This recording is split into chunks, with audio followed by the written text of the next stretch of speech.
Hello and a very warm welcome to all of you. I'm Neha Bhardwaj Alter. This is Game On, where you get the latest from the world of sports. We've got to begin with the IPL and the match that all the Dilliwalas will be waiting for. Overcoming the setback of a dramatic loss at home against Mumbai Indians, Delhi Capitals will look to get back to the winning ways again as they take on a faltering Rajasthan Royals in IPL at home tomorrow. Mumbai Indians handed the Capitals their first defeat of the season after a series of 4 successive wins. Riding high on a 4-match winning streak, the Akshar Patel-led Capitals looked like a well-oiled machine before a stunning batting meltdown against Mumbai Indians halted their momentum at the Arun Jaitley Stadium on Sunday.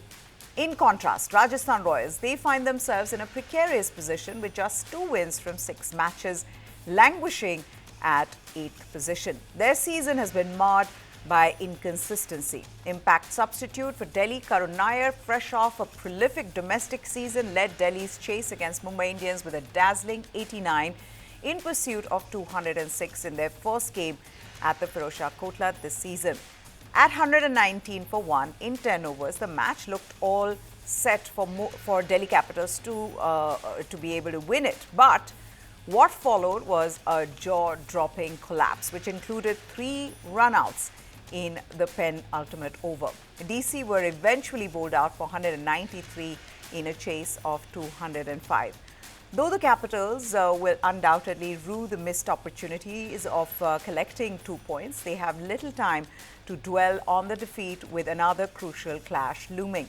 Once again, the spinners will hold the key for Delhi, despite the challenge of the evening dew. Wrist spinners Kuldeep Yadav and 20-year-old Vipraj Nigam, they will look to weave their magic. They've been standout performers this season, their spin variations bamboozling opposition batters. However, skipper Akshar Patel is yet to leave his mark. As captain, he's led the side admirably, but the left-arm spinner has gone wicketless in 14 overs across 6 matches, conceding runs at an economy that is just a touch lower than 10. Known for his batting heroics as well, the all-rounder is yet to get going in the tournament. Young Jake Fraser-McGurk, who set the stage ablaze last season with his power hitting, he has been a shadow of his former self this time around. His high-risk game has completely backfired, yielding a meager 46 runs, including 2 ducks. With Faf du Plessis still sidelined due to injury, Nair looks to have firmly secured his spot in the team. Delhi's middle order looks strong this season thanks to the experience of KL Rahul, the firepower of Tristan Stubbs, there's Ashutosh Sharma, and then the promising Vipraj Nigam. The Royals, meanwhile, they've been plagued by inconsistency. Their batting unit has misfired repeatedly, while Jaiswal notched a fluent 50 in the previous outing in the loss to RCB. His overall form remains patchy. Skipper Sanju Samson, he's yet to produce a defining knock, while the young guns Riyan Parag and Dhruv Jurel, they've shown potential without lasting impact. On the bowling front, Jofra Archer seems to have shaken off the rust after copying the most expensive spell in IPL history. But the Royals' attack as a whole has been toothless. Apart from Sandeep Sharma, the other bowlers have struggled to control the scoring rate. Chennai Super Kings stand-in skipper MS Dhoni turned back the clock in the IPL 2025 match against Lucknow Super Giants on Monday, producing a late blitz to fire the team to its second victory of the season. Dhoni scored 26 runs off just 11 balls as CSK chased down the target of 167 runs in a last-over thriller. Despite his side playing away in Lucknow, Dhoni was loudly cheered by the crowd as he hit 4 a remarkable one-handed 6 over the leg side. He took the leading role in an unbeaten partnership of 57 with Shivam Dubey, showing a remainder of skills that once had him regarded as one of the world's great white ball finishers. The veteran was dropped on 20 at extra cover, but by that stage he'd swung the momentum with only 12 more runs needed from 10 balls. Dhoni's abilities have been doubted at times during the tournament, with CSK coach Stephen Fleming saying he can no longer bat for 10 overs because his knees aren't what they used to be. playing his 18th season of the IPL. The 43-year-old won the Player of the Match award for his heroics, becoming the oldest player in the IPL to win the award. This was Dhoni's first Player of the Match award in the IPL after 5 years. The former Indian captain had last won the accolade way back in 2019. During the post-match presentation, Dhoni made a candid admission saying several other options could have gotten a Player of the Match accolade compared to him. He said, and I quote, "Even today, I was like, why are they giving me the award? Noor bowled really well. The new ball bowling, and in between where Noor and Jaddu, they bowled like 4 or 5 overs together. Those were the two spans, I think, where we did very well." He also explained the decision to leave out Ashwin, saying, "We made a few changes because we wanted to make sure our first 6 overs are slightly better because we need more bowlers in the first 6. We were actually putting too much pressure on Ash. He's bowled 2 overs on wickets that were not doing a lot and the batsmen were just expressing themselves. We made a few changes where we could have more bowlers who could bowl in the first 6. And if needed, if the fast bowlers, somebody goes for runs, we have Noor Ahmed who can drop in with 1 over. I feel this looks like a better attack. There's more maneuverability for the captain." All right, let's take a look at the 2 big matches coming up in the Champions League. Barcelona are well positioned to book their ticket to the Champions League semi-finals later tonight when they visit Borussia Dortmund in their second leg of their quarter-final tie. Barca boasts of a 4-goal aggregate advantage from their first encounter last week after thrashing their visitors to the Sword in Catalonia. The attacking might of Hansi Flick's side on the home turf was just too much for Dortmund, who know the damage has already been done heading into the second home game at the Signal Iduna Park. Barca are seen as the favourites to win Europe's premier competition this season. They will be in high spirits, of course, after tightening their grip on La Liga's top spot at the weekend following a 1-0 win over Leganes. They will face either Bayern Munich or Inter in the semi-finals, where they're almost certain to reach. Now, the key to their imperious form has been the performances of Rafinha and Robert Lewandowski. Rafinha, he's been directly involved in 19 goals in 11 Champions League appearances this season, which is 12 goals, 7 assists, and could become just the 3rd player to reach 20-plus goal involvements in a single edition after Cristiano Ronaldo in 2015-2016 and Lewandowski in 2019-2020. Now, Lewandowski, meanwhile, is on 99 Barca goals in all competitions. Should he score on Tuesday, he will become the 4th quickest player to reach that milestone for the club in all competitions. Barca are eyeing up a treble. They are 4 points clear of Real Madrid in La Liga and face Le Blancos in the Copa del Rey final on 26th of April. But their head coach, Hansi Flick, he has said that Barca are fully focused on the return leg match. Yes, of course, we hope that he comes back as soon as possible. Of course, it's always unpleasant when you lose a player with the quality that Alejandro Balde has. But Martin Gerrard has made some excellent progress. He's doing really, really well, and that's why we have absolute confidence in him. We have a high-quality team, and it is, of course, also one of our demands that we demonstrate that game for game. And I think it's extremely important, especially in the Champions League, in the quarterfinals against a team like Dortmund, who have really, really strong players. And here in this stadium, that you're focused from the start, that you show the strength that you have as a team, and that you approach the game like you want to win it. Yes, so despite a comfortable 4-0 win at home last week, Flick has made it very clear that his side needs to stay focused. They need to show their strength, play like they want to win the game. They will face Dortmund without their left back, Alejandro Balde. He just spoke about him. He sustained a hamstring injury in that 1-0 win over Leganes at the weekend. I'm here this season to replace Mark. And if Mark is back and fit and the coach decides that he's back in goal, I'm fine with it. Having said that, I want to play the competition, of course. And I expect that if the decision is the other way, Mark will understand it too. So we have a great relationship, and I think whatever happens is Hansi's decision, and we will respect it. Now, what about Borussia Dortmund? How are they preparing for this tie? Their coach, Niko Kovac, he urged his team to raise their level against Barcelona as they look to overturn that 4-0 deficit. Dortmund fans, they were left in absolute misery as former Dortmund striker Robert Lewandowski scored twice, thrashing the German side to all but end their Champions League run. Now, Dortmund, who were Champions League finalists in 2024, they will face a tall order to qualify for the semi-finals with a win over Barcelona, who are yet to face defeat in 2025. Dortmund, who've also struggled in the Bundesliga and are 8th in the standings on 42 points, could be without their captain Emre Can for the return leg in Germany against Barca. Dortmund will also be without the services of Austrian international midfielder Marcel Sabitzer and defender Nico Schlotterbeck, who are still out with knee injuries. Niko Kovac, though, their manager, calling himself an optimist but a realist, said his side wanted to save face in the second leg against Barcelona on Tuesday. We know that we didn't play well in the first leg, losing 4-0. But what we want to show tomorrow is, of course, a completely different face, and we want to win the game. Nobody can predict what and how big the score will be, but we want to show a completely different face. That's quite clear.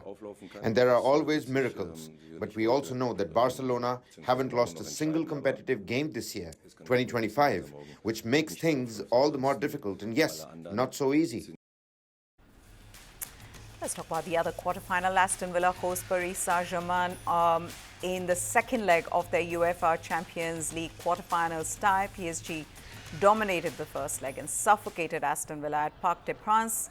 Villa did manage to strike first, but two superb goals from Desiree Doué and Kvicha Kvaratskhelia turned things in favour of the Parisians. Villa would have taken the one-goal defeat with the return leg at home, but Nuno Mendes, he scored in stoppage time to make it 3-1 final scoreline in favour of PSG. Now Villa will have a mountain to climb to keep their Champions League dreams alive. Luis Enrique's men, they will feel confident that they are more than capable of maintaining their advantage in the second leg, especially considering they haven't got any major absentees for the clash. With skipper Marquinhos back, he's available after serving his one-match suspension. With Aston Villa obligated to take risks in their search for goals, PSG will be hoping to maximize the speed and quality of their front three. That's Doué, Kvaratskhelia and Ousmane Dembele. They were brilliant in the first leg, and against a side that will likely leave open spaces, they will hope to replicate their stellar performances in the second leg. PSG didn't have a game over the weekend, so they will be rested. They'll be ready to go for a pivotal return leg, looking to make it to Champions League semi-finals for a second consecutive season. The one thing Paris Saint-Germain should be wary of is that they cannot afford any complacency, which is what their manager Luis Enrique insisted despite his side's two-goal cushion in the tie. What about Aston Villa? They won 3-0 the last time they played at home in the Champions League in the round of 16 versus Club Brugge.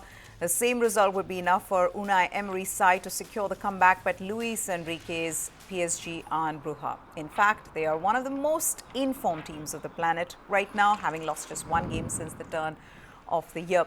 Despite the clear disadvantage, Villa Park will be rocking and anything can happen on a big European night. Here's everything you need to know about the second leg between Aston Villa Paris Saint-Germain in the quarterfinals. Leon Bailey and Daniel Malin, they are only notable players Emery won't have at his disposal to try and mount the comeback at Villa Park after making light work of Southampton in the Premier League last time out. Aston Villa have 9 of their last 10 games across all competitions. We competed there like we planned, and the result we achieved was not really the best result, but we were in good balance at the end of the match for the second leg now. And now the objective is to win. Is enough to win? Of course, with one goal is not enough. But if we are winning, we can be close. And our objective is to try to play with one strong plan in our tactical way Lionel Messi's possible participation in the 2026 FIFA World Cup has become one of football's most discussed topics in the past few months. Now, Messi's close friend and Inter Miami teammate Luis Suarez, he has weighed in on the Argentine legend's desire to play in the tournament. In an interview with a Spanish newspaper, Suarez revealed that Messi still has the desire to represent his country at the upcoming 2026 World Cup, which will be jointly hosted by the United States, Mexico and Canada. The Uruguayan striker, who now shares the field with Messi at MLS side Inter Miami, emphasized that he has deliberately avoided asking Messi about his international future. Should Messi opt to play in 2026, it would mark his 6th World Cup appearance, a feat no player in football history has achieved. Cristiano Ronaldo, his longtime rival, could also reach that milestone if Portugal qualify and he remains in the squad. Messi made his debut in the tournament as a teenager during the 2006 FIFA World Cup in Germany. Since then, he has become Argentina's all-time top scorer. He captained them to Copa America glory in 2021 and led the side to their historic World Cup triumph in Qatar in 2022. Ryan Reynolds' Wrexham may have the Hollywood spotlight, but Welsh rival Swansea City are stealing some star power of their own, with Real Madrid maestro Luka Modric poised to make his first move into the club ownership with a minority stake. The 39-year-old Croatia midfielder, whose contract at the Spanish Giants runs out until mid-2025, he will join American investors Andy Coleman and Brett Cravath, Nigel Morris and Jason Cohen in the ownership structures, according to the Welsh media report. Modric's investment comes as championship side Swansea navigate challenging financial waters. They posted a pre-tax loss of £15.2 million in the latest financial year, a modest improvement from their £17.9 million loss the previous year. Modric's arrival will sprinkle stardust on a Swansea side dreaming of a return to the Premier League and the treasure chest that comes with it, though that dream will have to wait. Carlos Alcaraz claimed his first Monte Carlo Masters title, improving to 10-2 in big titles finals when he rallied past Lorenzo Musetti 3-6, 6-1, 6-love for the Monte Carlo Masters trophy after a disappointing North American swing in March, where he lost early in Miami and fell in the semi-finals at Indian Wells. The 21-year-old Spaniard roared back to form on clay, clinching his 6th Masters 1000 crown and the 10th major title overall, including 4 Grand Slams. The 4-time Grand Slam champion reflected on the tough week that ended with a trophy, managing expectations and how impossible it would be to match the achievements of Rafael Nadal on the red clay. I wish to win it more than once. Thinking about 11 is impossible, honestly. We've been talking, or I've been talking with my team several times that what Rafa did in clay probably it is one of the most difficult things to do in sport, or one of the greatest things he have done, not in tennis, in the whole sport, winning the same tournament 11 times, 14 times, tournaments like this one, tournament like Roland Garros. It is the best tournament in the world. It is something possible to repeat. U.S. Vice President J.D. Vance, the man next in line to lead the United States of America in a crisis, had a tough time handling something far less complicated on Monday, a championship trophy. During what was supposed to be a feel-good White House celebration for the Buckeyes, who had won the college football national championship, Vance, who is an Ohio State alum, attempted to hoist the national championship trophy. Unbeknownst to him, the trophy came in 2 parts.